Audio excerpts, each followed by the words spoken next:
একদিন মহান নবী হযরত মূসা আলাইহিস সালাম আল্লাহ তাআলার কাছে প্রশ্ন করলেন, হে প্রভু, আমার অনুসারীদের মধ্যে সবচেয়ে বড় পাপী কে?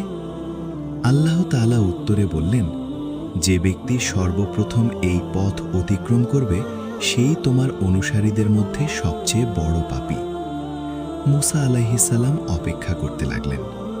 কিছুক্ষণ পর তিনি দেখলেন একজন লোক তার ছোট শিশুপুত্রকে কোলে নিয়ে সেই পথ অতিক্রম করছে।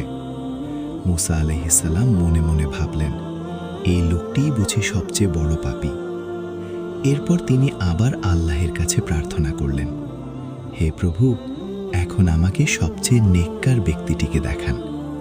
আল্লাহ বললেন, সূর্যাস্তের সময় যে ব্যক্তি তোমার সামনে দিয়ে যাবে সেই সবচেয়ে নেককার। মূসা আলাইহিস সালাম সূর্য ডোবার অনেক আগেই বসে রইলেন। সূর্য যখন ডুবে যাচ্ছে তিনি দেখলেন সকালে সেই একই লোক আবার সেই ছোট ছেলেটিকে কোলে নিয়ে ফিরে যাচ্ছে।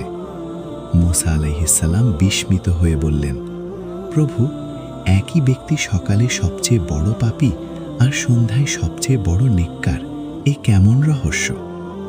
তখন আল্লাহ তাআলা বললেন, সকালে যখন লোকটি তার ছেলেকে নিয়ে জঙ্গলে প্রবেশ করছিল তখন শিশুটি বাবাকে জিজ্ঞেস করল, বাবা, এই জঙ্গল কত বড়?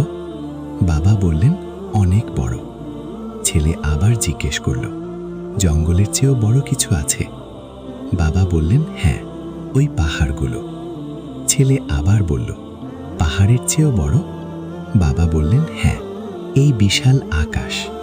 ছেলে আবার প্রশ্ন করল, আকাশের চেয়েও বড় কিছু আছে?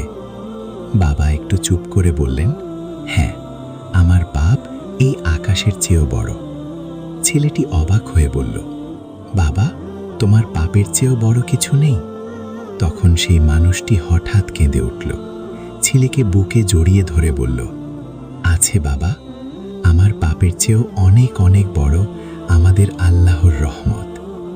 আল্লাহ তাআলা বললেন, হে মূসা, এই বান্দার গুনাহের অনুভূতি, তার অনুশোচনা, তার ভাঙা হৃদয় আমার এতই প্রিয় হয়েছে যে আমি তাকে সবচেয়ে বড় পাপী থেকে সবচেয়ে বড় নেককার বানিয়ে দিয়েছি।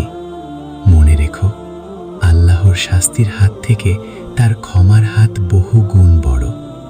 রাসূলুল্লাহ সাল্লাল্লাহু আলাইহি ওয়াসাল্লাম বলেছেন, আল্লাহ ওই ব্যক্তির মুখমণ্ডল উজ্জ্বল করে দেন যে আমার কোনো হাদিস শুনে তা অন্যের কাছে পৌঁছে দেয়। সুনান আবু দাউদ, হাদিস 515। তাই আজকের এই গল্প যদি আপনার হৃদয় ছুঁয়ে যায় তাহলে গুনাহ থেকে ফিরে আসুন, তওবা করুন, আল্লাহর রহমতের উপর ভরসা রাখুন। হে আল্লাহ, আমাদের অতীতের সব গুনাহ মাফ করে দিন, ভবিষ্যতের দিনগুলো হেদায়েতের পথে পরিচালিত করুন, আমিন। এমন হৃদয় ছোঁয়া ইসলামিক গল্প পেতে আমাদের চ্যানেলটি এখনই সাবস্ক্রাইব করুন, ভিডিওতে লাইক দিন, শেয়ার করুন আর লিখুন